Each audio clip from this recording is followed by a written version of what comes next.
ដែរថាខ្ញុំមិនចាំតែថ្ងៃនេះផុតពេលសោកនៅៀបសោសើ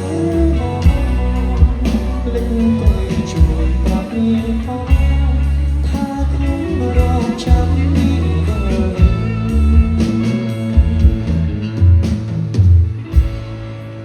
លេចទៅជួយប្រាប់នាងផងថាខ្ញុំរងចាំ